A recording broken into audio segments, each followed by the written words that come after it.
culture. And here he is, Michael Savage.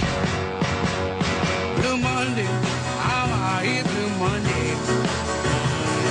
Got to work, like a slave all day. Hold it now. Hold it. It's not Monday. It feels like a Monday, but it's Tuesday. Thank God it's Tuesday already. It's only a 4-day week. You'll be on vacation before you know it. But today we're going to talk about, well, is it a dilemma? Is it a Morton's fork? Is it a Hobson's choice? I'll tell you what I mean in a minute. Because in the years I've been doing my Facebook page, which is, a year or two now, I posted many different stories. But I've never seen a reaction as I have to the gorilla story. Hundreds of thousands of people have gone onto my Facebook page at Michael Savage on Facebook to my headline. And my headline on the first day of the gorilla story was this: Majestic gorilla shot dead trying to save child because trash parents let him fall into enclosure. That is my headline. I'll read it again in case you missed it. My initial reaction was this. Bold caps for those of you who are offended by it. I write in bold caps so you're offended by it. Majestic gorilla shot dead trying to save child because trash parents let him fall into enclosure. On that one alone, 217,000 people responded in all different ways. And then yesterday, I found new footage showing the gorilla actually protecting the child and holding the child's hand after the dumb mother let the child crawl over a 3-foot wall and walk through 4 foot of bushes. So I changed my headline as follows on Michael Savage's Facebook page, and I made it very personal. Last year, I wrote, the Savage family donated over $300,000 to saving gorillas, African elephants, and even humble dogs. Please check out a copy of Teddy and Me, because all profits will go to protecting our animal friends. I have very strong feelings, very strong beliefs, very strong commitment to saving the mountain gorillas, saving the elephants, and even saving the poor dogs. But let's talk about this story, because all of you are incensed over it one way or the other. And on that one, over 200,000 people, or approximately 200,000 people, went on it. And if you want to comment on the gorilla story, the phone number is 855-400-7282. There are many, many different ways to look at this. The child is alive, the gorilla is dead. Was it a Hobson's choice? No, that's the wrong usage of the word. What was it? Was it a dilemma? It wasn't that either. What was the choice that the zoo had when the dumb mother, the stupid mother, let the child crawl up a 3-foot wall and crawl through bushes and fall into the gorilla pit? What would you have done if you were the mother? Tell me what you would have done. And I want to hear your answers on the Savage Nation. It's the most emotionally charged of all topics out there. And what's almost secondarily tragic to me is that this greatly overrode our respect for the dead warriors laying in veterans' graves across America and the world, for that matter. And we cared about the gorilla, as we should, by the way. I didn't say we shouldn't care about the vets, but people responded emotionally to this in many different ways. And I want you to respond to who was responsible. Do you think the gorilla had to be shot dead? Now, there is footage of a previous incident years ago where a baby fell into a gorilla pit that you have to look at. Your heart will break. The gorilla actually protected the baby and then withdrew into its own enclosure, in the back of the enclosure, rather, into a doorway to let them get the baby. And that gorilla was not shot. So my question to you is, what do you think? How do you feel about this? I know how I feel about it. I want the mother put into jail for a child endangerment. And I want to know why the mother wasn't shown. Why is the mother not seen anywhere? Why doesn't she have her own reality show yet? Real Housewives of the Zoo enclosure? Where are the worms of Hollywood? How come the worms of Hollywood haven't offered the dumb mother her own reality show? How to drop a baby into a gorilla pit and achieve 15 minutes of fame. Where is the media on this? Where's the mother? How come the mother's not being shown? Is there a reason the mother is not seen? Where is the mother? Who was the mother? How did she let this happen? Why was she not arrested? That's what I kept asking. I think the mother is responsible, not the zoo. Frankly, the zoo had no choice, incidentally. The mother was the one who made this whole thing set in motion. She did it. Now, was this a Hobson's choice? No, that's the wrong use of a term, because many people are going to say they had no other choice. A Hobson's choice is a free choice in which only one thing is offered. Was there only one thing offered here? Was it either kill the gorilla or nothing? That's the question I'm asking. What was the option? Please don't call and say they could have used a tranquilizer dart. We've all found out by now, having studied the gorilla story, that the dart wouldn't have worked quickly enough and it might have freaked the animal out and he would have crushed the baby to death. These are amazing animals. And this animal is so strong, the gorilla, that he can crush a coconut in his hand. You ever try to break a coconut with a machete? I have. In my years in the islands, it's not as easy as you may think. Coconuts are really tough. Nature made it that way. Evolution made it that way. So they can float over thousands of miles in salt water and not be permeated by the salt water and land on another landmass and then germinate into a palm tree. Very tough. But a gorilla can break it with a single hand. That gorilla could have killed that baby with the blink of an eye. Now, of course, if you watch the video of the gorilla story, you see the people, probably rightly so, freaking out, screaming and yelling. They panicked the gorilla. The right thing to do would have been to get the people out of there immediately. Of course, there were no zoo people there. I didn't know what would happen. Get the people away from the gorilla, calm the situation down. That would have been step one, but no one... Look, it happened so quickly, they just went and got the gun and shot him. That's always the easiest answer, isn't it? Just kill the animal. That's all. Just shoot the animal. That's always the answer. Now, I know I'm going to hear that a baby is more important than a gorilla. I get it. I got it.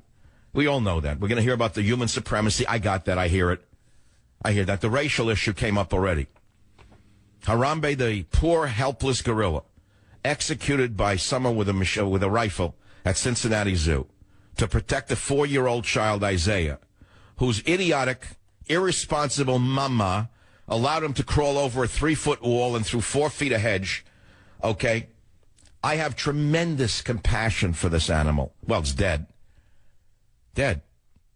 If you look at the footage, the gorilla actually protected the little boy for a while. And then the people started to panic and scream, and the gorilla got scared, by the way. It's an outrageous situation. Have you seen what went up on Twitter right away from some black people? Did you see any of this? That it was a racial thing? One moron wrote, killing an endangered gorilla at a zoo for a white boy's safety is white privilege. If the boy was black, they would have found a tranquilizer, wrote one of the racial imbeciles. Of course, the boy was not a white boy. Not that it would have mattered, but he was African American. That's for those of you who are quick on the draw because of Eric Holder and others. But let's put the racial issue aside just for a moment, my friends, because I need your opinion on this issue. Who was responsible for first of all, the boy falling in the pit? Was it the zoo or the mother? Now, you know, there's been a movement over the years to make the enclosures more natural. So they made it more natural with no fencing. And as a result of making it more natural because of the animal rights activists, there were no bars over the cement wall. There was a nice bush to make it look as though you were walking in Rwanda somewhere. And then you were peering through a bush on a safari and seeing the poor gorillas in their natural habitat. And in order to make your experience more natural, there were no bars over the cement wall. There was just a hedge. So you, like a peeping Tom, can peep through the hedge and look at the gorillas through the hedge. Where was Mama? Where was the mother? What was she doing? What was she on Facebook? What was she taking pictures of her face next to a gorilla cage? Where is the mother? Why has her iPhone not been seized and timed to the second that the boy climbed up over that wall? Now, by the way, I mean, I have children who've grown up. And to be honest with you, children are like a barrel of monkeys if you don't know what they're like. They are very hard to control every second, to be very fair. They're unpredictable. I've been when my kids were young, I mean, I'll be very honest with you, there were some freak-out moments. I don't know one parent who hasn't had a freak-out, heart-stopping moment with a little child. I know we did. I remember once I went to a fairground on a Memorial Day weekend, I think. I think it was July 4th. I don't know which it was. Ferris wheels, candy corn, people, nighttime, holding the child's hand. I let go of the child's hand for, I don't know, a second. I turned my back and my child was gone because he was always running somewhere. Zip. The legs went zoom, disappeared. We had a nice 20 minutes looking for him. Every fear known to mankind goes through your mind. So I've been there and done that. I've been on both sides of the aisle. I'm not like a talk show host who has no children giving his opinion on how it is to raise children. There's a lot of experts in that. Never went to college, but they have a lecture for you on what it means to get a college degree. They'll tell you it's worthless.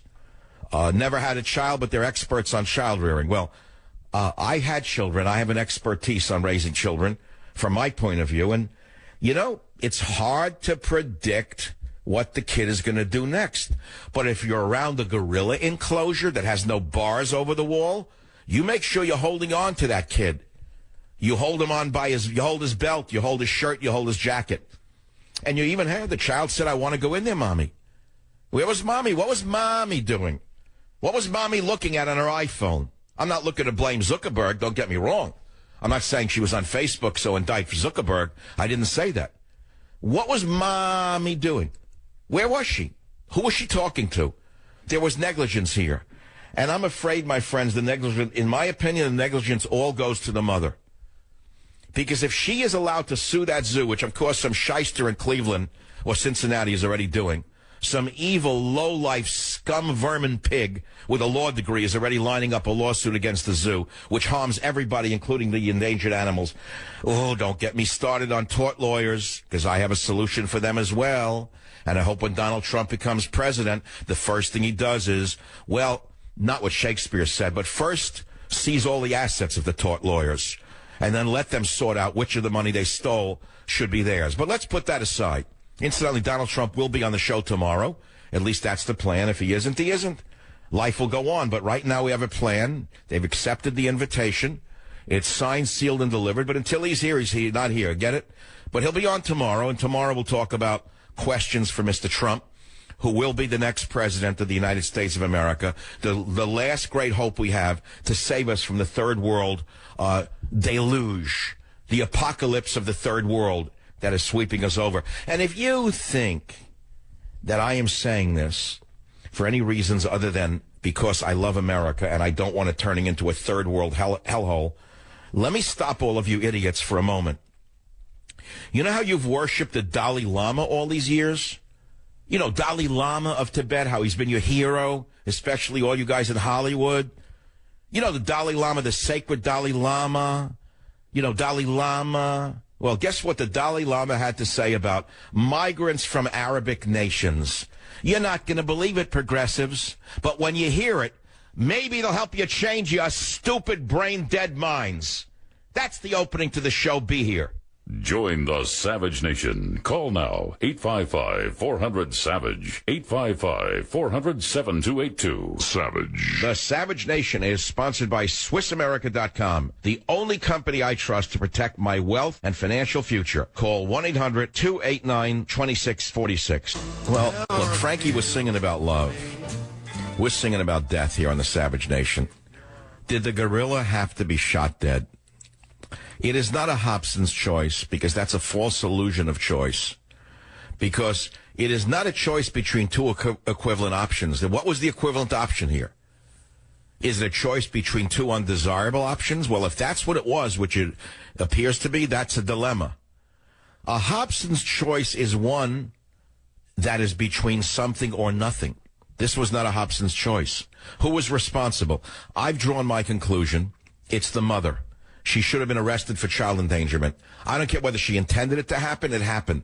That's like the mother left the child in a car with the windows up because she was busy on a cell phone or was having a bad day. She didn't mean to kill her child, but the child died.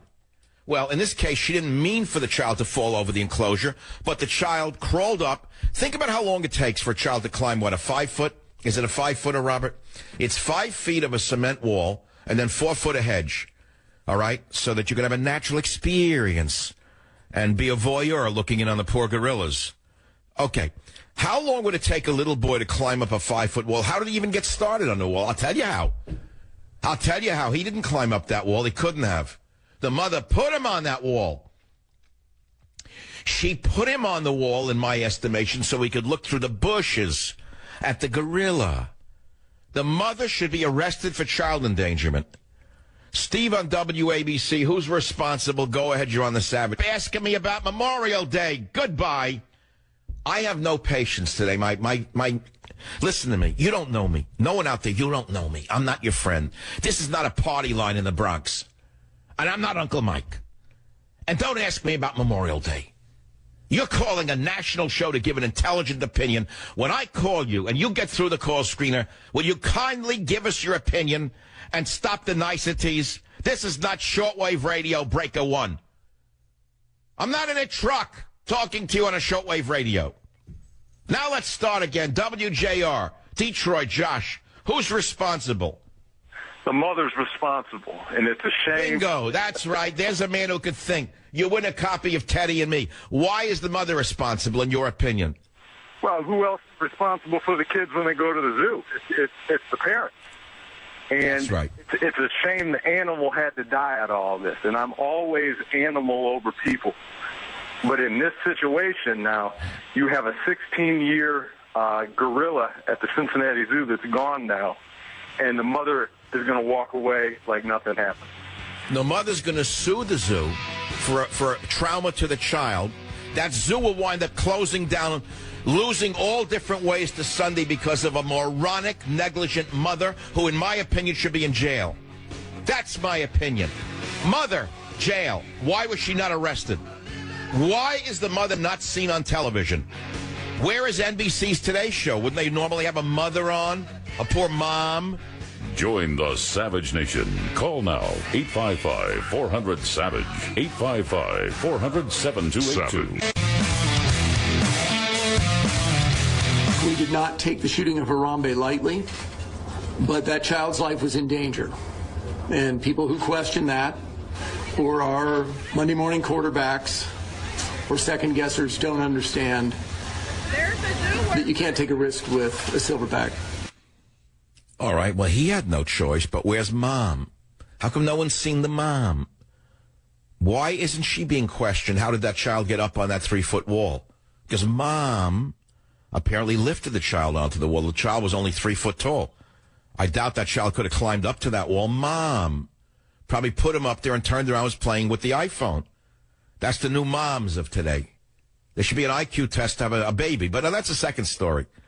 We're talking about the gorilla story. It's the number one reaction I've ever seen on my Facebook page in all the years, more than to any other thing I ever put up. And it's all over the map. Everyone has an opinion. Now, I got news for you. If you haven't watched the videotape, it's up on michaelsavage.com. It's heartbreaking to watch this because the boy falls into the moat and lays there a while, apparently knocked out. The gorilla doesn't run over and start to kill it, crush it.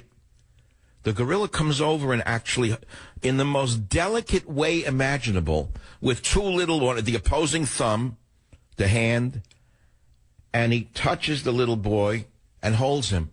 Literally holds him by the hand. It's a delicate, this animal is a sensitive animal. It could have ended another way, but it didn't. Things went out of control. The crowd got freaked out, as they would, panicked. The mama sounded like she was on medication. Mommy's here, mommy's here, mommy's here. You hear? The child's laying next to a 400-pound gorilla. Mommy's here. The arranged mother. Mother negligent should go to jail. Now, I have a lot of emotions involved in this because I involved myself for years in protecting mountain gorillas the best I can. But every time I get pictures from the animal group that protects gorillas of the hands of the gorilla chopped off by the wonderful, sensitive Africans, I want to kill somebody. I want to break things. I want to shoot. I don't know what to do. In fact, it's reached such a point in Africa that animal rights groups are no longer trying to protect gorillas or protect elephants. They're trying to hunt down and kill the poachers. They've hired ex-Navy SEALs who know how to hunt down and kill predators, to kill the predators who are killing the elephants and the gorillas. By the way, there's no talking to the poacher. Do you know that? There is no discussing it. The Chinese bourgeoisie are so low that they'll do anything for ivory. They don't care if you kill every elephant on the earth, as long as they can show a piece of ivory in their living room. They're the lowest of the middle. Okay, let's start there. The end user is the problem. As for the gorilla, why did they cut the hands off and kill the poor thing? What are they doing? Why are they killing gorillas? Why are they hunting and killing gorillas? Because they're starving to death. So to them, the gorilla is just meat. To us, it's not meat. The gorilla is not a cow, my friends. There is a difference between endangered species and a poor domestic animal that is raised for meat. This is not to say it's pleasant to watch a cow being slaughtered. It is not. However, a gorilla is not a cow for a number of reasons. For those of you who think that you can simply wash this whole thing away by saying what difference is there between a mosquito and a gorilla, that's a kind of obviously idiotic thing to say, but people have said that. It's just another life form. I'll go into that at another time when I'm in a philosophical mood. I'm not. I want to stick to a basic question of who is responsible for the gorilla's execution. I say the mother. Now, having laid the groundwork, and I have you all calling, and I'll take your calls, believe me, I want to tell you something that's very personal about this. Way back when I had gone into a pharmacology program, yes, I'm going to tell you a personal story about killing mice, just so you know who I am. I'm talking about 1968. 1968, I won a National Science Foundation fellowship. I was a high school teacher, and I went to a university, and I enrolled in, I believe it was a master's degree program in pharmacology. And I was given the task by a professor of killing rats, lab rats. And I had no money. I had $300 a month. That was my whole fellowship. Young wife, no money, $300 a month. That was my entire stipend. 6,000 miles away from home. And he said to me, he was a really evil professor, as those guys can be pretty bad, some of them. He said, either you continue to kill the animals or you're going to lose your fellowship and you'll have nothing. You'll wind up in the gutter. I said, tell you what, I'll take the gutter. Goodbye. And I walked out of the laboratory. I've done this before. I had a position with a major corporation, and the CEO's son, a 25-year-old moron, was given the job of science director. I liked this job. It was a good job. I had traveled far from home for the job. And the CEO's son was a moron, an arrogant moron. Came in and he said, listen, Dr. Savage, you're going to do this, you're going to do that, you're going to report to me every day. I said, yeah, drop dead. I walked out of the office. I went to Human Resources. I said, write me a check. I'm leaving. They settled with me and I left. I won't name the company the next day. I wouldn't take it. There are things I will not do. Someone pushes me, believe me, I know how to walk. Someone pushes me too hard, I know how to push back. But the point I'm making is, I walked away from that pharmacology lab. And I'm going to read you something in the show today. This is bizarre how things work in my life. They've always worked like this. I knew that I wanted to do this subject today of who was responsible for the death of the gorilla. And I knew you'd call on it because it's a no-brainer. Everyone's emotional about it. From, it's this one's fault, it's no one's fault, it's the gorilla's fault. And we're going to hear all of it. But coincidentally, and nothing happens by coincidence lately in my life, or almost my whole life has been like this, I dredged up a handwritten 65-page manuscript, handwritten from the 1980s, that I had written about my early years, that I was thinking of having transcribed, and I was rifling through it this morning, and as God is my witness, I fell upon a few pages of those years, and the exact day I left the pharmacology lab in fiction, and I'm going to read it to you later, if I get around to it, because it's astounding. To me, it's astounding. What matters is it's how all these things are happening and why. I always see fate's hand pushing things around in my desk and in my mind. Who's to blame is the question. You're the experts today because everyone has an opinion. WABC Howie, line 4. Who's responsible for the death of that gorilla, Howie? The mother is responsible, but I'm a retired law enforcement officer, and we've charged parents with child endangerment, and it's hard to prove because they say there's no intent. So what happens is then the state protection agency, like New Jersey, it's DIFAS, they investigate, they may give the mother parenting classes, and they do all that, but a lot of times the charges don't stick because unless there's intent, unless there's an overt act that the mother actually did. But, Howie, it's very important that the Cincinnati police charge her with child endangerment, even if it's a charge that will not stick in court. And the reason is to prevent the shyster lawyer from bankrupting the zoo. But the zoo should sue the mother for the death of the gorilla, and the zoo should go after the mother and make her responsible. Well, I don't think the zoo will. I mean, look, people in the zoo business are generally some of the nicest people on earth. they're never going to blame the mother. You know that. Yeah, I know. It's a shame. Have you seen a picture of the mother anywhere? All I hear is, Mommy's here. Mommy's here. I mean, your child's laying next to a 400-pound gorilla and you're talking to it like it's on a swing? Yeah, I know. I tell you. But one thing, as a law enforcement officer, as a prior law enforcement officer, I would have killed the gorilla just because it's an immediate threat. I know I wouldn't have wanted to, but it's almost like if somebody points a loaded gun at somebody else, they may not shoot them, they may, but you can't take the chance. And the gorilla with one. Well, let's run this through the audience, Howard. You're calling from New York. It's a very tough dilemma here. Let's say they didn't shoot the gorilla. What would have happened then? If they didn't shoot the gorilla and the gorilla killed the child, it would have been a nightmare for the police. It would have been people would have been protesting. People would have got. Okay, but wait. Let's say they didn't shoot the gorilla. What else? What other choices did they have? Tranquilization wouldn't have worked. We all know that by now. The first answer from the amateur is tranquilize, dart the animal. It would have taken 15 minutes. It probably would have pricked the animal and scared him, and he would have crushed the baby by accident. So you couldn't do that. So what could you do? Could you drop a rope and do something? I mean, you could try to divert the girl's attention. It's not like a dog, though. Like with a wild dog, like the police could come and get the dog's attention. And even if the dog attacks the police, the cop gets bit, big deal, but at least somebody else could grab the child. With the gorilla, it's a little harder because the gorilla could kill everybody in a second.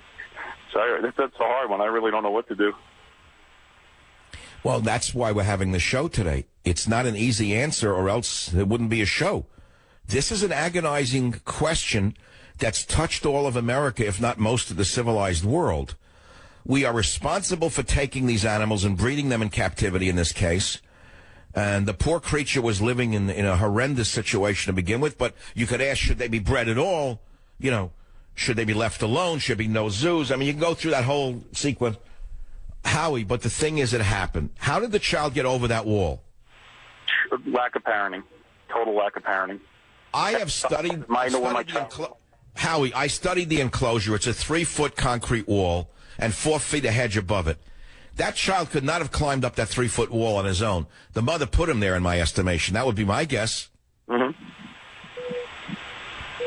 All right, Howie, I'm sending you a book that I love, Teddy and Me. Now, maybe people will understand my connection to animals runs right from my dog, Teddy. And by the way, all profits from that book, I never said this before today, all royalties that I gain from that book will go to one of the gorilla funds or an elephant fund or a dog fund that we are involved in, or Chimp Haven, which we are involved in as a family. We're very deeply involved in the animal universe.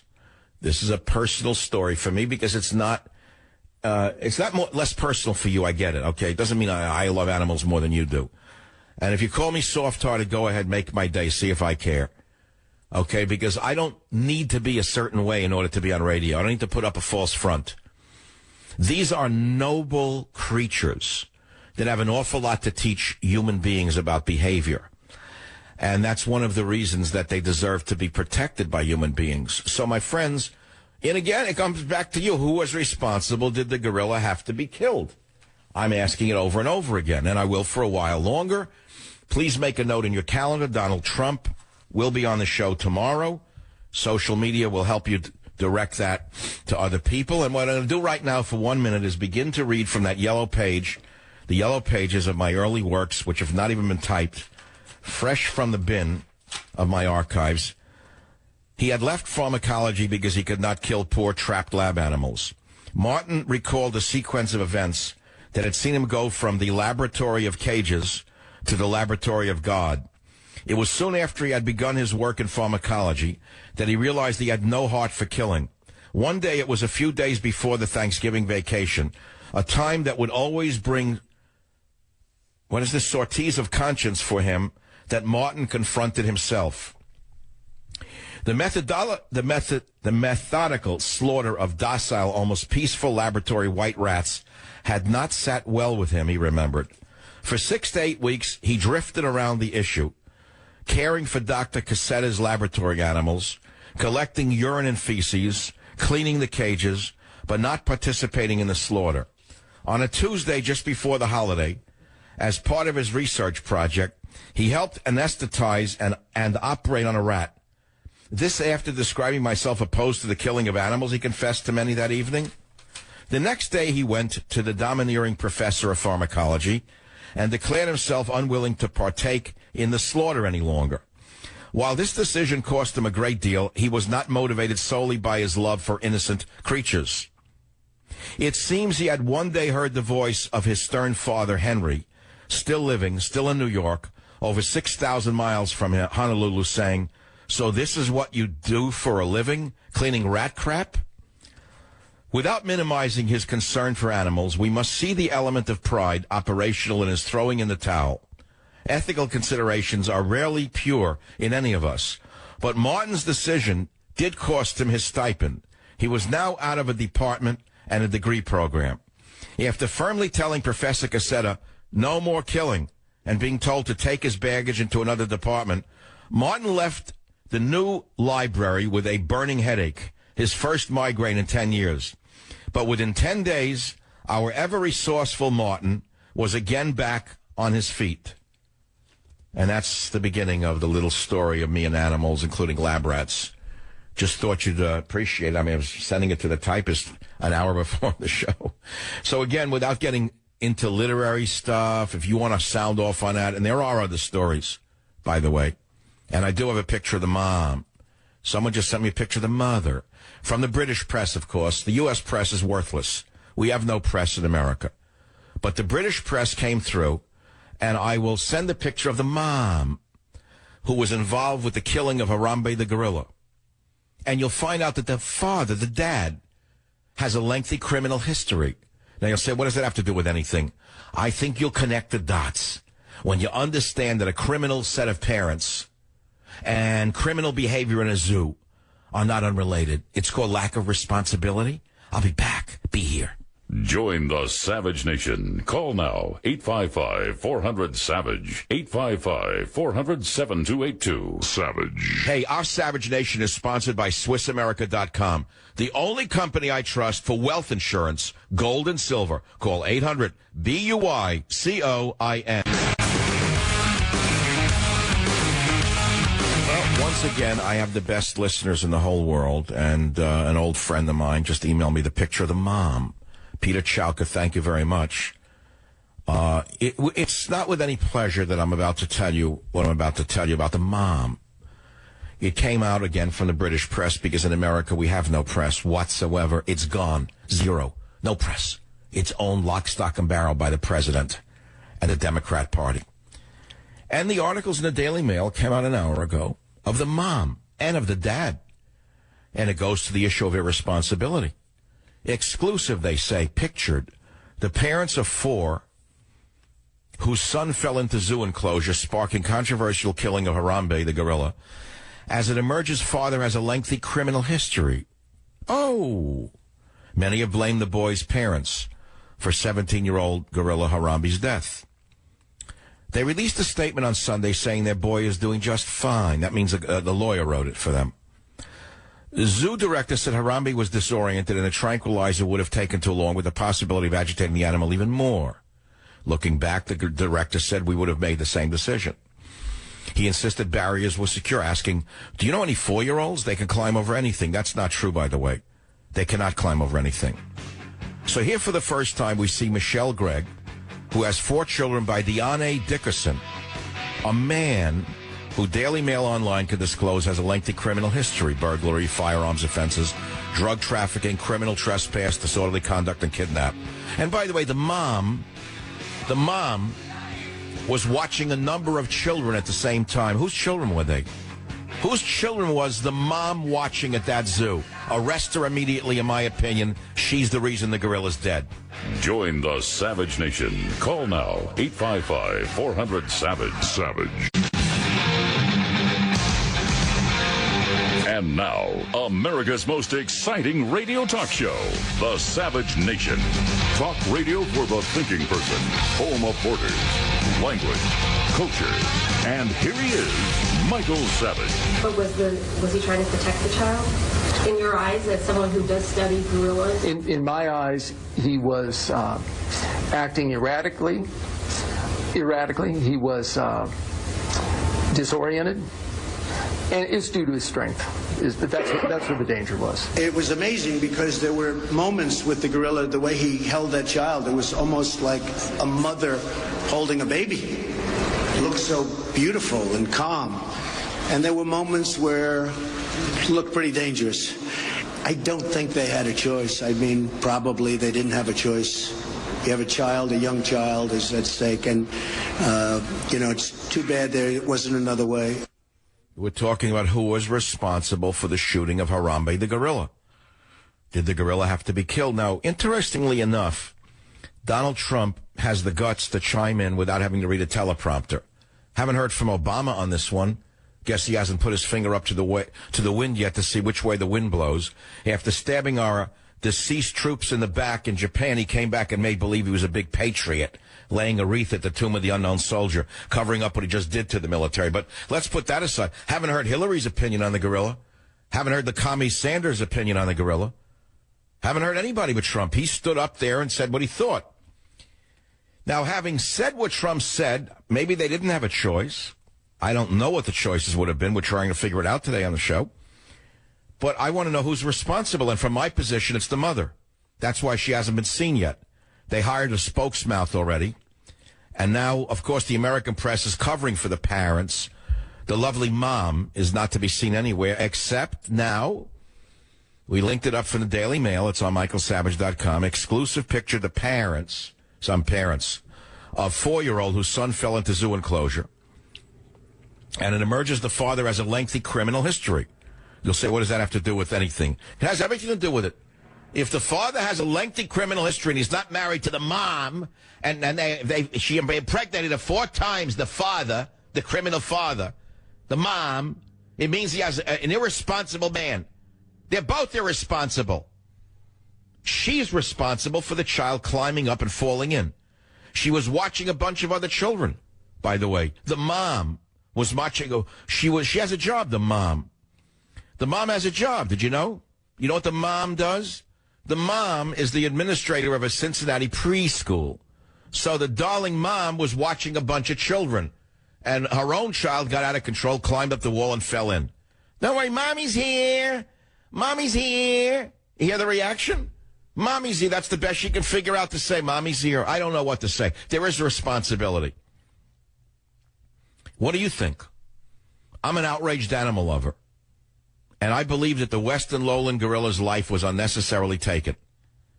And more than 4,000 people have already signed on to the Justice for Harambe page. Okay? When gorilla or other apes have things they shouldn't have, keepers will negotiate with them. Bring food, their favorite treats, pineapple or some kind of fruit that they don't know, and negotiate with them, says Ian Redmond, the chairman of the Gorilla Organization. Primatologist Julia Gallucci said, the gorilla enclosure should have been surrounded by a secondary barrier between the humans and the animals to prevent exactly this type of incident. Oh, God. The shyster lawyers they're salivating. They're fueling up their Gulf Streams to fly in and destroy the zoo. Others are placing the blame on the boy's parents. More than 115,000 people have signed the Change.org petition calling for the mother and father to be held accountable for their actions of not supervising their child.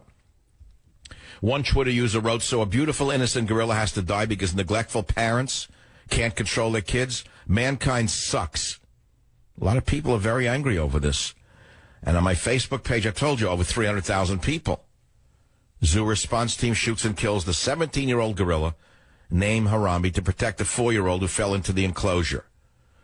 But new video footage, which I linked up on michaelsavage.com, it's heartbreaking, shows this beautiful, noble animal holding the hand of the little boy, protecting it. He literally protects the animal from the stupid human beings who are up on the moat screaming down. He took the boy and put him in the corner of the enclosure and protected him with his huge body. He didn't just grab him and kill him. He took the boy and put him against the wall and stood between the wall and the morons screaming down at him. Michelle Gregg is the mom. Now, the mom didn't write the note. You got a shyster lawyer to write it. Michelle Gregg, she wrote a note. I doubt it very much. The boy's mother wrote a Facebook page saying her son suffered a concussion and a few scrapes. There's millions of dollars right there. What about trauma to the poor child? And then she defended her role as a parent and called the incident an accident. I'm sorry. Yeah, there are accidents. I know. I have them all the time. But when you're taking a 3-year-old to a gorilla enclosure and you have 4 or 5 other children and that child climbs up or was put... Who placed the child on the wall? That'd be the first question I would ask of a jury if they try to shyster a lawyer, they get a shyster lawyer against the zoo. The first question I ask of the mom is, how did that child get up on that wall? Does anyone have any video footage of it on an iPhone? Did the mom put the child up on the wall? Right? So, my friends, there's a lot to talk about. This is a big society we live in. Was it an accident? Do you care about it enough to talk about it? I do. I'll tell you, I agree with someone who posted something and said, give me 10 children, and I can guarantee that none of them will end up in a gorilla enclosure. I can guarantee it, too. If I took 10 children to a zoo, nobody would wind up in a gorilla enclosure. Do you know why? Because I'm a responsible human being. I nervously watch over defenseless children if I take them somewhere. You know, something weird happened to me last night. It's funny, it's nothing to do with the gorilla. I want to show you how your life can change in an instant. If you handle it wrongly, you can wind up in a very bad situation. I went to dinner in a suburban location, white tablecloth restaurant. I go there all the time, in and out. Whatever, the food's average, but nobody was there. It was a dead night. I went at 9 o'clock. No problem. No incident. The food was good. I'm not going to talk about food. I know, strangely enough. I come out, and I take a little walk through the mall waiting for the dog handler, Irene, to bring Teddy and Tasha and Toby back from the day at the groomer. I took a walk in the empty mall, okay? I come back, as I'm coming back to the restaurant area to meet the dogs, who would soon be there.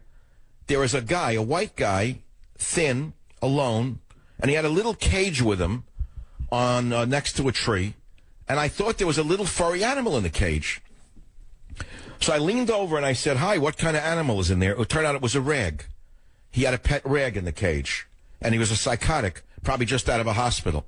He was neatly dressed, so I looked at him and I said, hi, what kind of animal is it? He gave me dead eyes, and he didn't answer me. He gave me the death stare of psychotics. Now, I grew up in New York, so I know the death stare of psychotics. I had them my whole life. You don't engage with psychotics. Unfortunately, the missus is a nicer person than me. She tried to talk to him. And the death stare turned hostile quickly and said, I know what you just said. One of the paranoid schizophrenics of our society released into the streets instead of a nut house because of Jerry Brown's father. Nevertheless, he had a pet rag inside a cage. Now, I ran through the whole sequence of what I could do. What I chose to do was walk away. I just quickly put my arm and said, go, and we left, okay?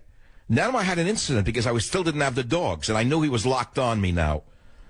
He was locked looking at me. I felt it on the back of my head, and I knew he was a psychotic. I can tell it by the eyes. So I said, what am I going to do here? You're going to get into an argument and a fight with the guy? A, he'll probably kill you, number one, because the psychotics are usually very strong. They're insanely strong. What are you going to do, shoot the psychotic? I could just see myself in court. The judge saying to me, so you shot an innocent man who had a pet rag? Didn't you realize that this poor sick man thought that pet rag was his son? And you had the nerve to defend yourself and your wife against a man who loved that pet rag the way you love your children? I ran through a whole thing about a pet rag. I had her broken up in the car laughing on the way home. She said, the judges today, that would have happened. So I did the smartest thing. I just avoided the situation. What I'm saying is, if I had handled it wrong, Mr. Psycho with the pet rag in the cage, you know, right? Am I right? Robert's a young guy. Well, you don't have to engage everyone who challenges you. So you walk away. You try to disengage. You try to diffuse. It's the first mark of intelligence. And what I'm getting at with this story is, at any moment in our life, something could go wrong, and we don't know what's going to happen. You got to be prepared. You got to be able to be flexible and move and make the right decisions. Unfortunately, many of us are not ready for the unexpected. And either we don't react or we react in the wrong way and we get hurt or kill somebody, drive off a road. You know what I'm saying? Reaction, reaction, reaction. Boy Scout motto, be prepared, be prepared, be prepared. You can only be so prepared, though. Not every situation can be anticipated. So sometimes you're going to make a mistake. What I'm getting at is, okay, the gorilla got killed because of a moronic mother. I'd say neglectful mother. And this beautiful animal is shot dead. And that's why the country and the world is talking about it. Believe me, it's a big story. This story has so many ramifications that it is worth talking about. And the ramifications are very deep in our society. Who is responsible? In my opinion, the mother. Period. She had children she was caring for, too many children. She's irresponsible to begin with. She had the child there and other children. Who put the child on the wall? That child could not have climbed up a 3-foot concrete wall unless he was placed there. So I would believe that the mother has great responsibility for the situation. Does that mean the gorilla should not have been shot? I'm not even going to answer that because it's not my problem. I didn't shoot the gorilla, and I did not shoot the gorilla. So I'm not going to sit here and say should have been shot, shouldn't have been shot. That's not the question. It's who is responsible for the decision that was made to shoot the gorilla. It's the mother. It's the mother, period. I'll be right back. Join the Savage Nation. Call now, 855-400-SAVAGE, 855-400-7282. Savage. Your Savage Nation is sponsored by SwissAmerica.com. It's the only company I trust for tangible assets, gold and silver. Call 800-BUI-COIN. I thought it was so beautiful to watch that, powerful, almost 500-pound gorilla, the way he dealt with that little boy. But it just takes 1 second. It's 1 second. It's not like it takes place over, he's going to do it in 30 seconds from now. It just takes one little flick of his finger, and I will tell you, they probably had no choice. See, this is why he'll be a great president. You see how quick his mind works? Suddenly he has an answer. He didn't need a teleprompter. He didn't need a teleprompter. Quick mind. He can make quick decisions that are rational. This is Donald Trump on the gorilla incident. Having said that, I still think the mother is negligent and should be tried for a child endangerment, by the way. Okay? It's as simple as that. It's not, did they have to shoot the gorilla? At this question, it's why is the mother not being charged? Who is protecting the mother and why? Because if you look at the video, and I have it on michaelsavage.com from all the places in the world that you can get it to, Harambe, the beautiful, elegant, beautiful, noble, regal animal, is guarding and defends the boy. And then he drags the 4-year-old into the water because the people, the human idiots, freaked out and scared him. If you listen, the people got so crazy, the gorilla got freaked out and grabbed the boy as he would grab a baby gorilla and dragged him through the water. That's what happened. Panicked onlookers screamed as they watched from above. And where was the mom? Mommy's here. Mommy's here. Mommy's here. You could hear mommy's here in the background. You hear mommy, some mommy? Mommy, some mommy. Dragged the boy by the leg. 4-year-old reached for Harambe's arm and the two briefly hold hands. Sickening. Unbelievable. The first responders lied. They wrote up a false report. They wrote and they said that the gorilla was violently dragging and throwing the child around. That's a complete lie. They invented that. That was written by some idiot who wasn't even there and didn't see it. I watched the whole tape. He was not throwing the child around. The boy was sitting in front of the gorilla moments before they shot him in cold blood. Now, there are eyewitnesses to this incident who heard the boy talking and getting about going in the water before she heard a splash. Yeah, the boy was saying to the mom he wants to go in the water. Now, so the gorilla initially tries to protect the boy, who aggravated the situation. The people aggravated the situation, the screaming. So, my friends, the gorilla was not initially attacking the child. We do know that it could have ended very badly otherwise. It's already ended badly otherwise. It's already ended badly. There's no good ending here. It's all over. The mother did it. The mother did it. The mother did it. The mother did it. Why is the mother being guarded and protected is what I want to know. That's all I want to know. Why is the mother why is the mother not guilty of anything here? Well, excuse me. There's no responsibility for this? Last week, by the way, in Chile, a man with a suicide note in his pocket stripped down and broke into a lion enclosure at the Santiago Zoo And he was mauled before 2 of the lions were shot dead. Did you know that? I don't know if you know that. Another lunatic jumped into a lion's den, took off his clothes, wanted to be killed by the lions, and had to kill the lions. I'm sorry, I would have had a different outcome to that one. I'll let it go at that. It's a family show. It's a heartbreaker. Listen, it's a heartbreaker. Nobody wanted to see this animal killed. This is a beautiful animal. Somebody raised that animal from childhood from the Gladys Porter Zoo in Brownsville, Texas, where Harambe lived before he was transferred in 2014. And there was an older man, Mr. Jerry Stones, who raised the gorilla, who told the New York Daily News, quote, it tore me open. An old man can cry, he said. He was a special guy in my life. It's a sad day for us. He added, he grew up to be a pretty beautiful male. He was very intelligent. His mind was going constantly. He was just such a sharp character. Can you believe this? Now, Western lowland gorillas are critically endangered by the World Wildlife Fund. And that is because they're killing them in Africa at rates that are unsustainable. So what can I say? My family is a big supporter of Chimp Haven, excuse me. And thanks to the people who came before us in this world, in the world of protecting animals, chimpanzees are no longer being used for human experiments. I, as a former pharmacology student, used to see what those sadistic doctors did to them. You cannot believe what kind of sadists go into biological research. If you think it's all for the good of mankind, you're very naive. Some of them are just sadists. They like to do it to you if they could. Did you know that? Or vote for Hillary, one or the other. Join the Savage Nation. Call now, 855-400-SAVAGE, 855-400-7282. Savage. I agree 1,000%. Because why? I've worked with the gorillas and seen them for over 35 years. This animal, they made the correct decision. As a matter of fact, it's a millisecond decision.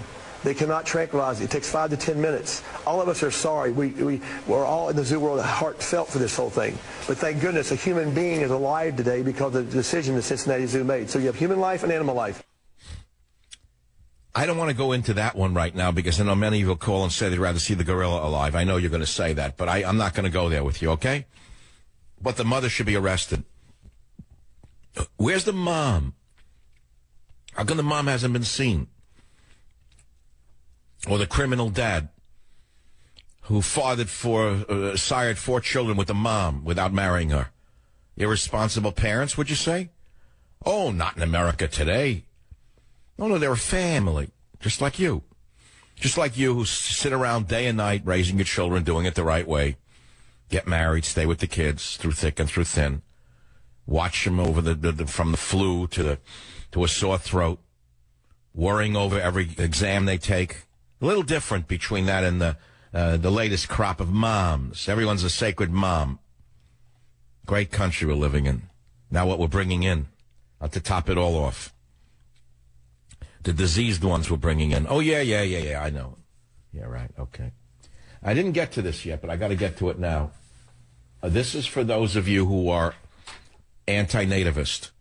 This is for those of you who hate America. This is for those of you who like diseased immigrants over healthy Americans. This is for those of you who'd like to see America go up into flames. This is for those of you who identify as ecosexuals. The Dalai Lama. Now, he's your hero. Isn't the Dalai Lama your hero? Isn't there an actor known for gerbil loving? A big fan of the Dalai Lama?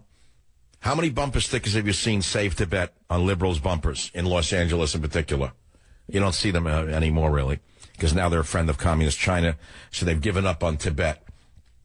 The love of communism has trumped their love of Tibet. But nevertheless, the issue of Tibet and the Dalai Lama is the point, and he was a hero of the left until today. The Dalai Lama warns against taking too many migrants, Arab domination. He said migrants should return. I can't make this up. The Dalai Lama said there are too many migrants pouring into Europe, warning against the continent becoming Arabized, and claiming the solution is the eventual repatriation of migrants. I guess that means kicking them out, deporting them. So it's a fancy word, repatriation. Agence France Presse has reported that the leader of Tibetan Buddhism said, quote, "When we look at the face of each refugee, but especially those of the children and women, we feel their suffering, and a human being who has a better situation in life has the responsibility to help them. But on the other hand," said the Dalai Lama, There are too many at the moment. Europe, Germany in particular, cannot become an Arab country. Germany is Germany. There are so many that in practice it becomes difficult. And then he said that from a moral point of view, the refugees should only be admitted temporarily. The goal should be that they return and help rebuild their countries. Now, I've said that for years. But anyone like me who says it is called racist or xenophobic by the vermin on the left, I mean the worms on the left. Incidentally, the Dalai Lama was recently named the most popular world leader, with 3/4 of adults on average having a good opinion of him. So where are the liberals today now that their leader of pacifism and humanism has said, deport the Arabs because they're going to destroy Europe? Where are they now? Where's the Dalai Lama all of a sudden? Now he's going to be put into the category of Michael Savage. Maybe he'll be banned from entering England. Maybe the Solentarists who run England can ban the Dalai Lama for having said hurtful things. Maybe he can be banned on Facebook by Mark Pimpleberg. Maybe Mark Pimpleberg can ban the Dalai Lama for saying hurtful things about Arabs. You never know what Pimpleberg might say next. All right, you got the picture. Let's get back to the zoo thing. Innocent gorilla killed because a neglectful mother didn't control her child. Very big story. It goes to all the incidents of irresponsibility in this country. Mother who was at the zoo said she tried to stop the child, who authorities believe crawled past the railing and fell 10 feet into the gorilla's habitat, where he spent more than 10 minutes. The incident was captured on a cell phone camera. Many people are screaming it's a senseless death. So where do you stand on this, folks? Are you listening to this show? Who's responsible? Let's go to New York, WABC. Al. Who's responsible, Al?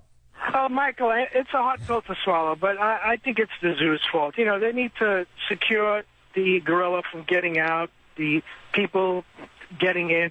I mean, like you said, it could have been a mentally ill adult, could have been a teenager. Teenagers like to dare each other. And then to blame the mother and the children, that's the zoo's bread and butter. Without a mother and her children, they have no zoo. Well, I didn't say that they shouldn't let mothers into a zoo. Maybe they should have a responsibility test before they let a mother in. They need to secure people getting in. All right, let's talk about that for a minute. Have you had a chance to actually look at the video footage of the gorilla enclosure, Al? I'm sorry? Again, I have to repeat myself. Have you had a chance to look at the video enclosure and seeing the actual construction of the enclosure? No, I haven't. All right, so let me explain it to you. There's a 3-foot concrete wall and then a 4-foot hedge above it. How do you think the child got up on that 3-foot wall? Well, possibly the mother put her up there for the child. Ah, the mom. The very responsible mom married to the career criminal. Put the baby up on the wall so he could see the gorilla better. So wouldn't you say, if that's the case, that maybe she has responsibility, Al? Well, I agree with you, but... All right, that's all. Next case before Judge Savage. Agree with me now. Now, first he didn't agree with me, now he agrees with me. Scotty on KSFO in my hometown of San Fran. I can't even say it's Cisco anymore. I said San Francisco so many years that I can't say Cisco. I'm going to try it again. Scotty on KSFO from San Francisco. Line 9, you're on the Savage Nation. Well, if you remember the incident with the tiger in the San Francisco Zoo a couple of years ago, with that moron that got killed by the tiger for throwing rocks at it, do you remember that? I do remember it, yes. And I do believe that they underestimated the tiger's jumping ability. And this is a little different, but obviously they should be aware that there are moron parents and morons that will try to get into an enclosure. And so I believe that primarily that the mother is responsible, but there is some responsibility of the zoo. So I think it's both. All right, now that's an interesting point, and let's discuss it for a minute.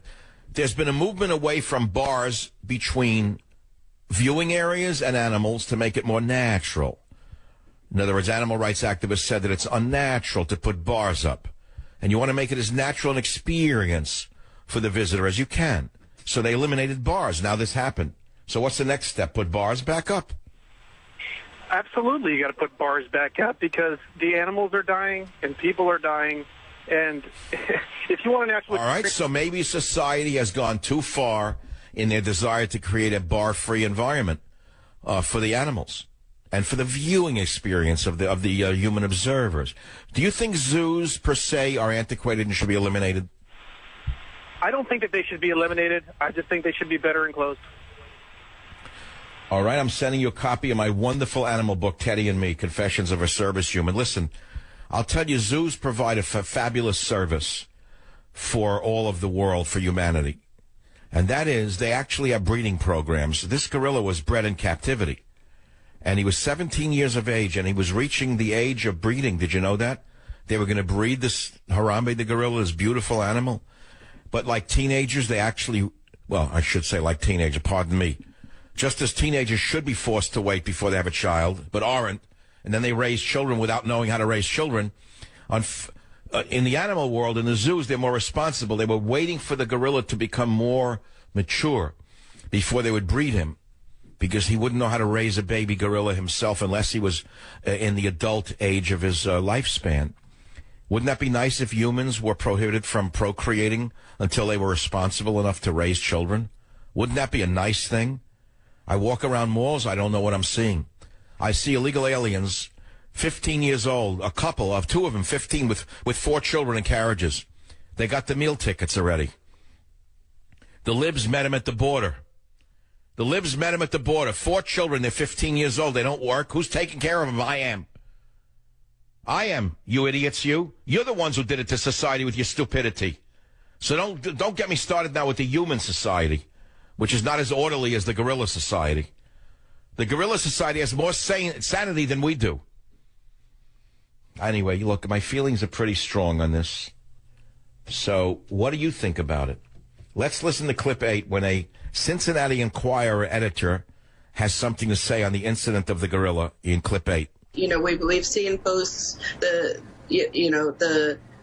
gorilla was innocent. I had an email or a comment this morning. The gorilla was innocent, and then the child was at fault. That seems a little bit extreme. But you do have that animal rights, and I certainly consider myself an animal lover. But you have that animal rights contingent that absolutely is placing more value on the endangered gorilla than the child. Okay, that's another opinion. You want more? Obama hasn't spoken yet. They haven't written it up for him yet. He was busy apologizing in Japan, blaming America for winning the war. I had a real story on that one. I did 2 shows on his apology tour. Oh, we know he didn't actually apologize, but just going to Hiroshima was an apology on Memorial Day weekend. That was number 1. I want to just cover that. So, I wake up Saturday morning, and I said, wait a minute. 3 in the morning, I woke up, and I thought, his act in Japan was actually worse than I thought. What he's actually done by going there and, in essence, apologizing for having atomic bomb Hiroshima and Nagasaki, what he actually did was he laid the groundwork that if, God forbid, America should be hit by a dirty bomb, or worse yet, hit by a nuke from North Korea, the American people, 50% of the people in this country would say we got what we deserved, because, after all, we were the first to use atomic weapons. That's what he just did.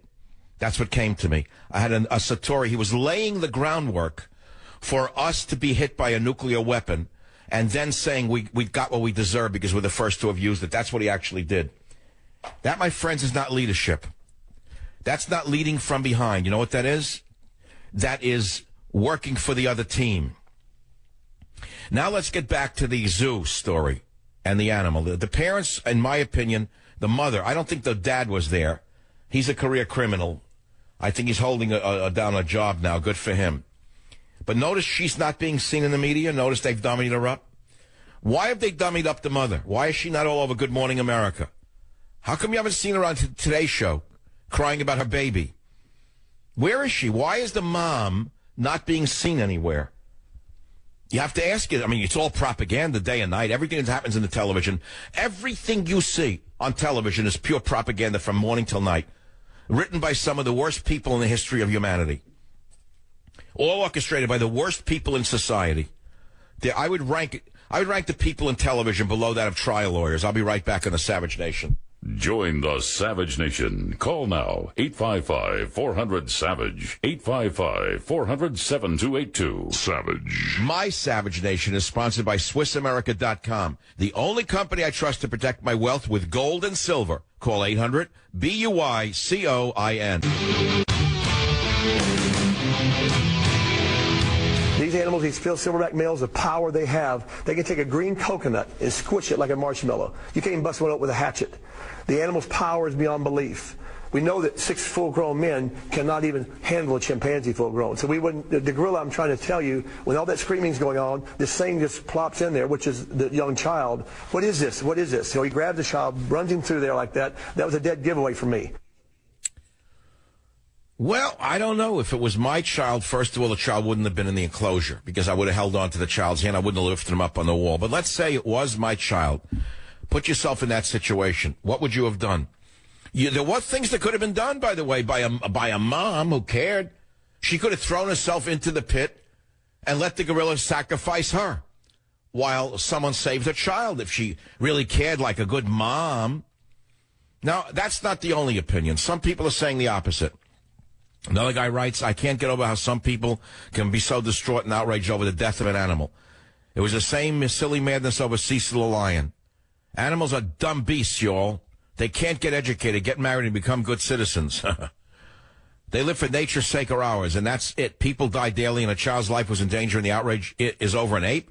Why do we elevate a beast's life to be on the same level as or above a human's? That's one opinion. Here's another. A mother writes, God, whether the parents had police records, whether their son was naughty, whether they had other children there, whether they are overweight, and she goes on.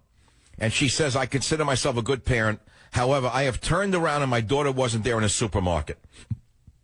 Now, am I the only parent that can confess to this? We're all so quick to blame. She writes, I wouldn't wait to see what happened if my daughter had got into this enclosure. If I'd want to save her at any cost, I would have thrown myself in there. Now, if you want to comment on this and can't get on the radio show, you can go to Michael Savage's Facebook page. There's over 200,000 people have already jammed it up on that. That's why I'm doing this today.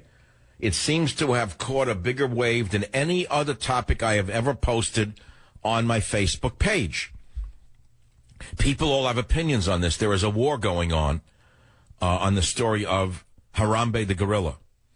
But a new footage that came out showed the gorilla protecting the child initially and holding his hand. It'll rip your heart out. If you actually look at the footage, you cannot believe the sensitivity of this majestic animal. He takes the child by the hand and then holds him in his arm. And it was only when the people who panicked started screaming, blah, blah, blah. Now, last year on my Facebook page, I wrote this. Last year, the Savage family donated over $300,000 to saving gorillas, African elephants, even humble dogs, chimpanzees. And I said, please check out a copy of Teddy and Me because all profits will be donated to protecting our animal friends. Period. End of story. Now, tomorrow, Donald Trump is scheduled to be on this program. I hope he makes it. If he doesn't, I'll still vote for him. But Donald Trump wants to talk to the Savage Nation audience. He's not been here for a long while. And I know you want to talk to him, and he will be here. But in the next hour on the show, I'm going to ask you who is responsible for the gorilla's death. Who do you blame? Why is the zoo mother not being shown in newspapers? These are the questions, and I guess you have the answers. You have the answers. The phone number is 855-407-282. The website's michaelsavage.com. The new animal book is Teddy and Me, Confessions of a Service Human, because I am deeply involved in the rescue and care of animals, and I'm proud of it. I'm not like one of the pig conservatives who boasts about killing animals. How's that? I'll be back. Be here. Join the Savage Nation. Call now, 855-400-SAVAGE, 855-400-7282. Savage.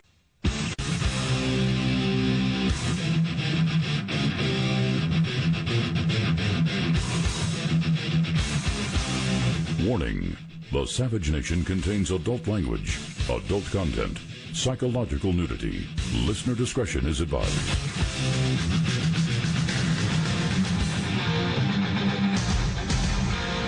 And now, America's most exciting radio talk show, The Savage Nation. Talk radio for the thinking person. Home of borders, language, culture. And here he is, Michael Savage. I thought it was so beautiful to watch that, powerful, almost 500-pound gorilla, the way he dealt with that little boy. But it just takes 1 second. It's 1 second. It's not like it takes place over, he's going to do it in 30 seconds from now. It just takes one little flick of his finger, and I will tell you, they probably had no choice. That's why he's going to make a great president, incidentally. Think about what he just said and how quickly his mind calculated, didn't have to go to a teleprompter or consultants to come up with the right answer. But that's only part of the question, though. The question is who's responsible for killing that beautiful, noble animal, the regal animal. The regal animal, Harambe the gorilla. This intelligent, regal primate, who we are assigned the duty of protecting on Earth, by the way. If you want to talk about God, God may have given us dominion over all animals, but he didn't say annihilate all animals, did he? Show me where it says that in the Bible. Go forth and kill them all. Burn the earth to the ground. Decimate the land because you're a man. Kill every animal. Go hunt them down till they're extinct. Burn the earth down because you're a great man. No, it doesn't say that. Your job is to protect these animals. So he was bred in captivity. Irresponsible mother puts the child on the wall because that little child could not have climbed the 3-foot wall. The kid was not even 3 foot tall. And tumbled in. Mommy's here. Mommy's here. Mommy's here. Bingo, the animal's dead. Now the world's talking about it. End of story. But you haven't heard. Everyone listening to the show has an opinion on this. There's not a human being, if you didn't stop them in the street and say, look, you heard about the gorilla with the child in the cage. Who do you think is responsible? What do you think about it? So I'm telling you, on my Facebook page, the Facebook Michael Savage page, 439,329 people have been reached through this. I've never seen anything like the response to this. Diseased immigrants don't get this kind of response. Pictures of the Japanese burying Chinese alive after not even shooting them, burying them alive in World War II. And Obama's generic statement in Japan only got 64,000. 855-407-282. 855-400-SAVAGE. No story has gotten the response that I got here. May 23rd, I put one up. Hospital lets dying veterans' horses kiss them goodbye. It can rip your heart out when you look at it. A Texas veteran who was paralyzed during the Vietnam War got his dying wish to say goodbye to his beloved horses. I mean, you can cry looking at it. Robert Gonzalez, visited by his horses who kiss him in his deathbed. Would you believe this? Go kill the animals. They're not humans. Go ahead. I used to love the conservatives who, I fly over the country, kill the animals, I eat meat, I smoke cigars, We've all heard it. The asinine people in the media get me sick. So here we are, we're talking about this. We're not talking about the invasion of America. We're not talking about bringing in 10,000 Syrian Muslims, many of whom are diseased. By the way, there's a side story here that make your hair stand up. You talk about a dead gorilla. How about a dead nation being overrun by sick, diseased immigrants? Yeah, I'm not allowed to say that. But even the Dalai Lama agrees with me. Even the Dalai Lama stepped up and said you can't let the Arabs take over Europe. Idiots. So anyway, the flesh-eating bacteria is coming in now to Europe from Syria. Many of the Syrians. It's a form of leishmaniasis. It's a long word. I know you can't pronounce it. Many syllables. Leishmaniasis, flesh-eating bacteria. Bringing them in by the boatload into Europe. It's liable to spread through Europe like a new plague. And who are you going to thank? The EU. The EU, the Selenterates in the EU are doing it to Europe. And who's doing it here? The Selenterate in the White House. The Selenterate in the White House who's wormed his way into the country, into the presidency. The Selenterate in the White House is now bringing them in, doesn't care whether they have leishmaniasis or not. He don't care whether your head gets eaten out by a flesh-eating bacterium. All that matters is that he floods America with Democrat voters and welfare recipients. End of story. Who's responsible for the death of that gorilla is what I want to know. And a lot of people are calling on that. Okay, are you ready? WBOB in Jacksonville. Carolyn, who's responsible? Go ahead, please. Hi. I agree with a lot of your points, but I want to ask, why are you trying to figure out who's responsible for what I consider just an unfortunate situation or an accident? Why? Because there's somebody responsible for it. There isn't a mother on this planet, a responsible mother, that would not have raised their child up on a fence, a cement wall, anything to get a closer look at that gorgeous animal. We've all done it. We've all done it. I never did it. If I wanted my little 3-year-old to see the gorilla, I would pick the child up in my arm and say, look, there's the gorilla. I wouldn't put him on a tottering wall. What are you, nuts? Well, I did say mothers would do it. I didn't say fathers. In other words, you're trying to be facetious, because this is not a joke, you know. A beautiful animal was shot because of a mother who was irresponsible, in my opinion. That's why I'm talking about it. I am sad that the animal died. In fact, I wondered, as soon as I saw the report, I wondered why they didn't use a tranquilizer gun just to put it to sleep. I don't. Well, you know the answer to that one, don't, Carolyn? But you've learned the answer to that, I think. I don't. Because it would have taken at least 30 seconds minimum for the dart to have worked, and just being pricked with the dart would have freaked the animal out. He probably could have killed the baby even by accident if he got hit by the dart. Mm-hmm.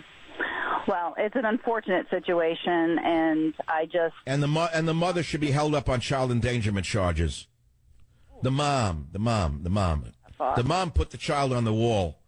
I told you again, the child's 3 foot tall, if that. He cannot climb up that wall. Mom put him up there. Mom was taking care of other children, you know. She took them all to the zoo for the day. Well, this will be a great lesson for a lot of mothers who will think twice, I guess, about putting them up there, because I know I'm guilty of it. Well, there you go. Well, all right, now you raise a bigger point. Don't assume your child's going to be able to walk on the wall. You know, Jesus could walk on water, but your child may not be able to walk on a wall without falling in. Where was Mom? What was she doing? Mommy's here. Mommy's here. All right, look. Teddy and Me, Confessions of a Service Human, my animal book. All profits go to various animal funds, gorillas, Chimp Haven. I have an animal. We all have some kind of animal in our life. Dog, a cat, a bird, a snake. And I guess that's a way of staying in touch with our animal self. You can put it that way, right? Why do we have animals when you think about it? I've jokingly called Teddy my little beatnik, my little hobo in the house. He lays around like a bum, like a born Democrat. Doesn't work. I have to feed him. He doesn't feed himself. Totally dependent upon me. I'm like the state to him. I'm like the government to the dog. But why do we want a little hippie laying around the house who doesn't work and doesn't do anything? Well, because they bring out love in us. If we're kind people, they bring out love in us. If we're nasty, evil people, we bring out the worst in them, and then they become like we are. By the way, you can see the pit bulls in the streets. Who owns them? And the other vicious dogs. Oh, don't worry, he's friendly. As he's growling at your crotch. He's friendly. You ever see them, the feminists with their pit bulls and the other vicious dogs? They let them run right at your crotch if you're a man. Don't worry, he's friendly. I've seen it all. But, you know, on a very serious note here, this is a very big story. It's a one-dayer. Everyone has an opinion on it, but something new just happened. You want news on it? Here's a little news. First, the police said they weren't going to investigate. Days after police said they had no plan to file charges against the mom, all of a sudden, because of a growing online chorus calling for the guardians to be held legally responsible for the animal's death, something new happened. The Hamilton County Prosecutor's Office said today that officials plan to meet with police investigating how the boy fell into the enclosure at the Cincinnati Zoo before the endangered gorilla was shot and killed by rescuers. That's new. Now, some critics have accused the zoo of not doing enough to keep people out of the dangerous exhibit. Prosecutors today, just today, said they plan to meet with police at the conclusion of their investigation, which is ongoing, according to the AP. Now, there's fury all over the world as critics are questioning the zoo's decision to kill the endangered 17-year-old gorilla named Harambe. And they're calling for the boy's parents to be punished for not adequately supervising their child. I don't know where the father was, by the way. A Facebook page called Justice for Harambe received more than 41,000 likes within hours of its creation. So a lot is going on. Everybody's angry over this. Tens of thousands of people have signed a petition, multiple petitions, calling for Cincinnati Child Protective Services to investigate the boy's parents. And I'm on that one, man. They're responsible. I'm not changing my position. They should be charged for negligence, and they have been identified. The AP story is a lie. They have been identified. You could see the pictures of them on michaelsavage.com. We got it from the Daily Mail. It's an exclusive set of pictures of the parents whose son fell into the zoo enclosure. And I'm sorry to tell you that the dad has a lengthy criminal history. Now, you say, what does it have to do with anything? I'll let you figure it out. If a father has a lengthy criminal history, does that make him a model citizen or a citizen who's had problems in his life? A father who's irresponsible, impulse control, wants everything immediately. That's what it says. Michelle Gregg, 32, has 4 children by Deanne Dickerson, age 36, a man who has a lengthy criminal history, according to Daily Mail Online. Criminal filings against the dad stretch over a decade and include burglary, firearms offenses, drug trafficking, criminal trespass, disorderly conduct, and kidnap. Now, according to Obama, those are not really crimes. He's just he's involved with the Justice Department. Justice involved. He's involved with the legally involved person. Burglary is no longer a crime to Obama. Firearms offense is not a crime. These are legally involved people. Kidnapping is not a crime. It's involved with the legal system. Take a look at the parents. See if you think the parents have any responsibility at all. If I took my child to a zoo, which I did often as a young man, I kept an eye on them. I was more worried about the perverts in the San Francisco Zoo than I was about the lion or the gorilla. I was more concerned with the deviant perverts than I was with the gorilla. I wouldn't turn my back on my kids for 1 second. I held on to them. There's a famous story in the family about a protective mother I'll tell you about in a minute, about the perverts in San Francisco. Of course, they don't use the word perverts anymore. I think they're called supervisors. I don't know what they call them anymore. I remember once when my son was a little boy, maybe 5 or 6. He was always, God bless him, a very handsome kid, like movie star handsome from birth. Special, God bless him. Standing at a bus stop somewhere in San Francisco, a perv was clicking a picture of him, but he didn't hold the camera up. It was like the camera was down at the bottom of his hand near his knee, and we heard the camera click, click, click, click, click. The mother ran after him, grabbed the camera and smashed it in the street, and the perv ran off. I'll be right back. Join the Savage Nation. Call now, 855-400-SAVAGE, 855-400-7282. Savage. My Savage Nation is sponsored by SwissAmerica.com. It's the only company I trust to protect my wealth. Call 800-BUI-COIN. 321, it's the Savage Nation. Donald Trump on this show tomorrow. Be here and tell your friends about it. Be here again with Donald Trump. Right now, who is responsible for the gorilla's death? Who do you blame? Why is the mother not being shown? We finally got the pictures of the parents from London. Here in America, of course, it didn't fit the agenda. And so there was no picture of the parents. But in England, apparently, there's still some journalism at work. And the issue is, why is the mother not being held accountable? She's accountable. I don't care whether it was an accident. Okay, accidents happen, I get it. But when you bring a child into a zoo around a dangerous animal, do you pick your child and put him up on a wall? Again, many of you haven't looked at the footage. You're too busy to do other things. You're listening to it for the first time. You heard it on TV or whatever. I've watched the footage on many different sites. It's a 3-foot cement wall, and then there's foliage above the wall. The child could not have climbed up on that wall on his own. He had to be picked up and put there. Therefore, there is negligence to begin with on the part of the mother, the mom, if you want to put it that way. So you're saying, well, what do you want to happen now? Why do I want the child taken away from the mother? That's number one.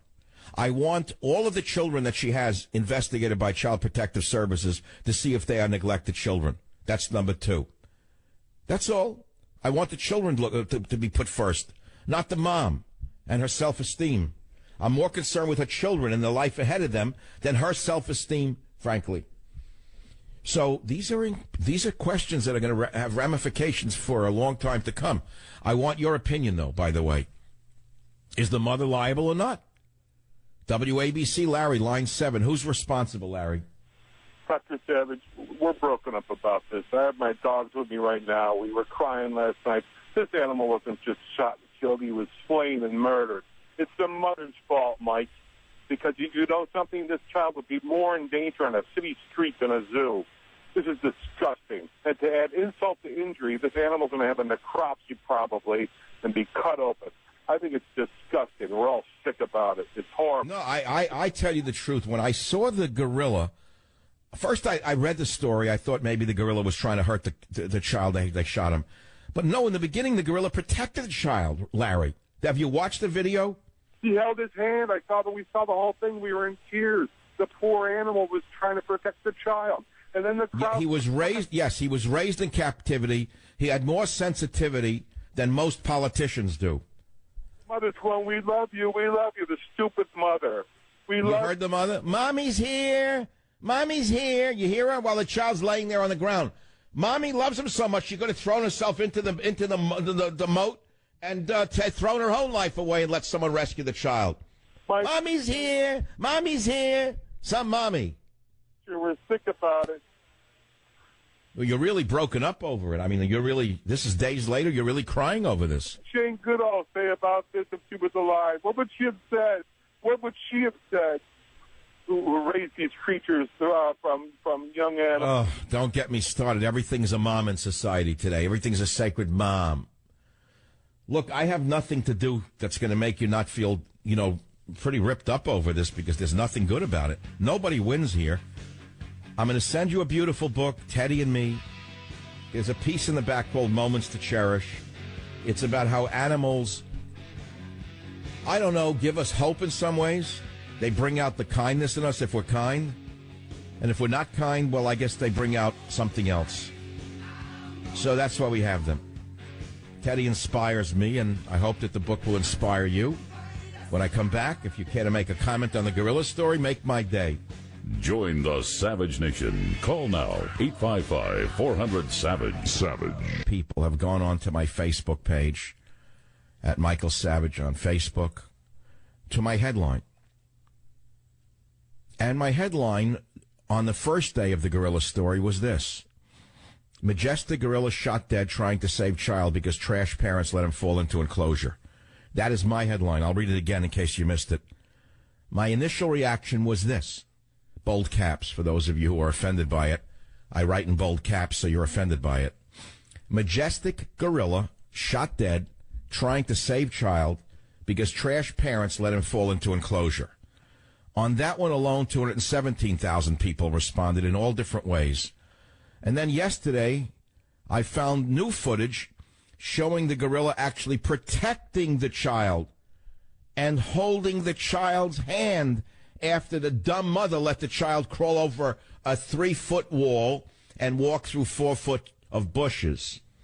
So I changed my headline as follows on Michael Savage's Facebook page, and I made it very personal. Last year, I wrote the Savage family donated over $300,000 to saving gorillas, African elephants, and even humble dogs.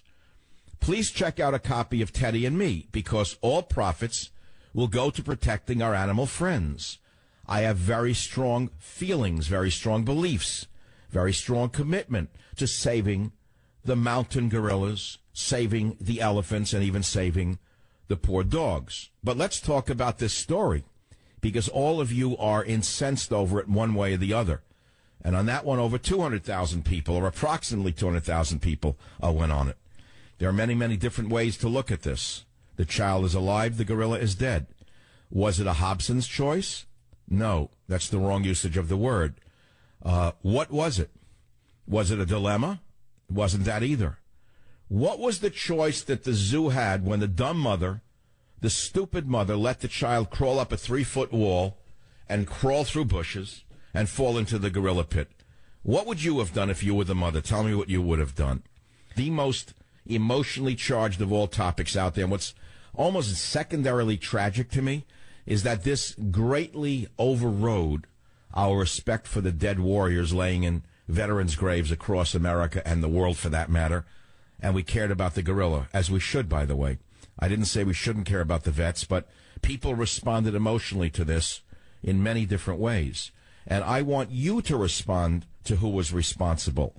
Do you think the gorilla had to be shot dead? It is not a Hobson's choice, because that's a false illusion of choice. Because it is not a choice between two equivalent options. Then what was the equivalent option here?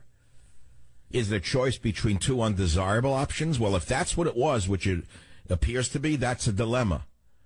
A Hobson's choice is one that is between something or nothing. This was not a Hobson's choice. Who was responsible? I've drawn my conclusion.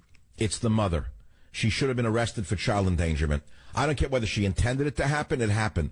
That's like the mother left the child in a car with the windows up because she was busy on a cell phone or was having a bad day. She didn't mean to kill her child, but the child died. Well, in this case, she didn't mean for the child to fall over the enclosure, but the child crawled up. Think about how long it takes for a child to climb 5 feet of a cement wall and then 4 foot of hedge. All right? So that you can have a natural experience and be a voyeur looking in on the poor gorillas. Okay. How long would it take a little boy to climb up a 5-foot wall? How did he even get started on the wall? I'll tell you how. I'll tell you how. He didn't climb up that wall. He couldn't have. The mother put him on that wall. She put him on the wall, in my estimation, so he could look through the bushes at the gorilla. The mother should be arrested for child endangerment. Now, there is footage of a previous incident years ago where a baby fell into a gorilla pit that you have to look at. Your heart will break. The gorilla actually protected the baby and then withdrew into its own enclosure, in the back of the enclosure, rather, into a doorway to let them get the baby.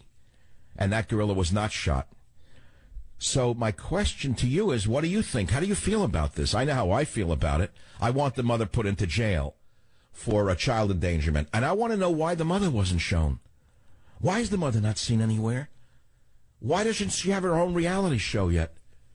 You know, Real Housewives of the Zoo enclosure? Where are the worms of Hollywood? How come the worms of Hollywood haven't offered the dumb mother her own reality show? How to drop a baby into a gorilla pit and achieve 15 minutes of fame. Where is the media on this? Where's the mother? How come the mother's not being shown? Is there a reason the mother is not seen? Where is the mother? Who was the mother? How did she let this happen? Why was she not arrested? That's what I kept asking. I think the mother is responsible, not the zoo. Frankly, the zoo had no choice, incidentally.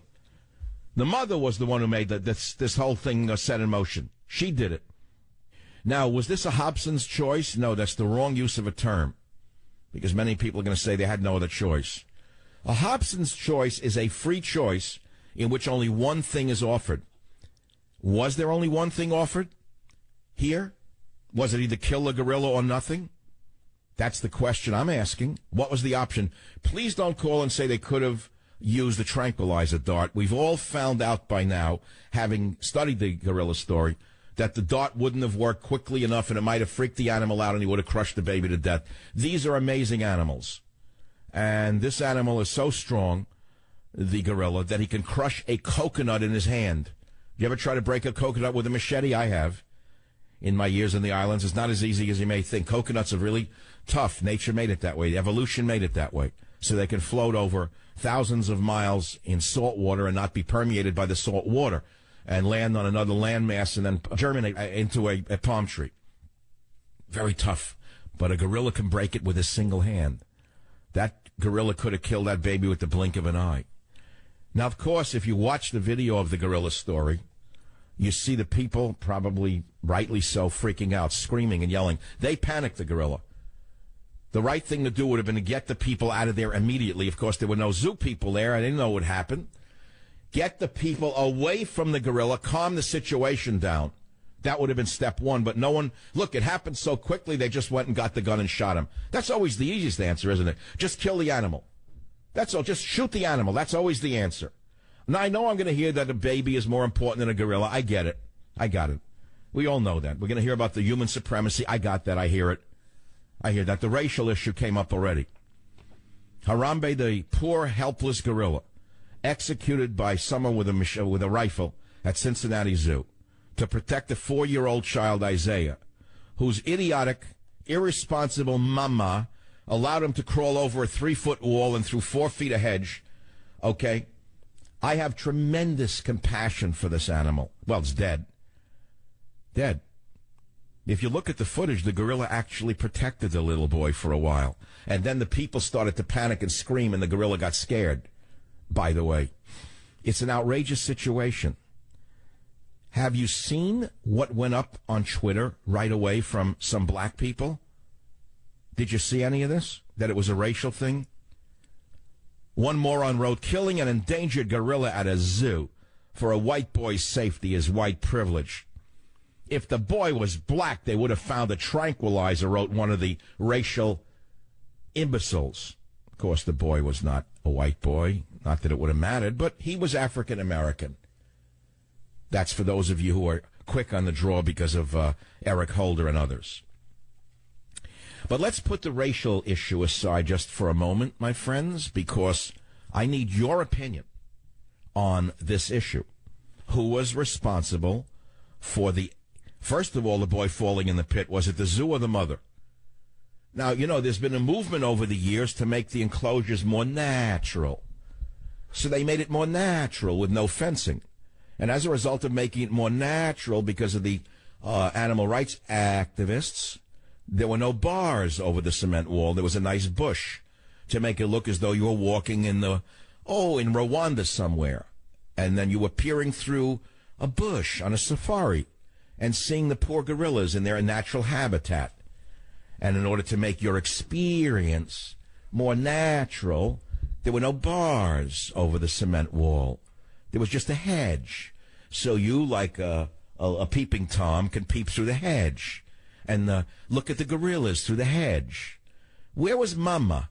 Where was the mother? What was she doing? What was she on Facebook? What was she taking pictures of her face next to a gorilla cage? Where is the mother?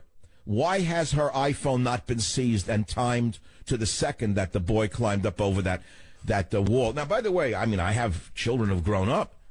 And to be honest with you, children are like a barrel of monkeys if you don't know what they're like.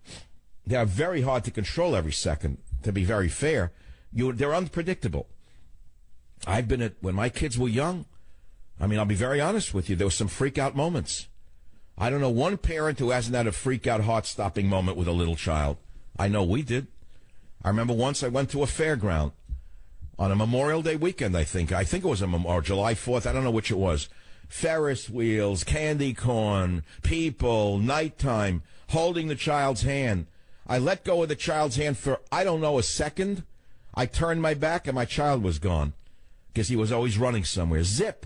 The legs went zoom, disappeared. We had a nice 20 minutes looking for him. Every fear known to mankind goes through your mind. So I've been there and done that. I've been on both sides of the aisle. I'm not like a talk show host who has no children giving his opinion on how it is to raise children. There's a lot of experts in that. Never went to college, but they have a lecture for you on what it means to get a college degree. They'll tell you it's worthless. Never had a child, but they're experts on child rearing. Well, I had children. I have an expertise on raising children from my point of view. And, you know, it's hard to predict what the kid is going to do next. But if you're around a gorilla enclosure that has no bars over the wall, you make sure you're holding on to that kid. You hold him on you hold his belt, you hold his shirt, you hold his jacket. And you even have the child said, I want to go in there, Mommy. Where was Mommy? What was Mommy doing? What was Mommy looking at on her iPhone? I'm not looking to blame Zuckerberg, don't get me wrong. I'm not saying she was on Facebook, so indict Zuckerberg. I didn't say that. There was negligence here. And I'm afraid, my friends, in my opinion, the negligence all goes to the mother.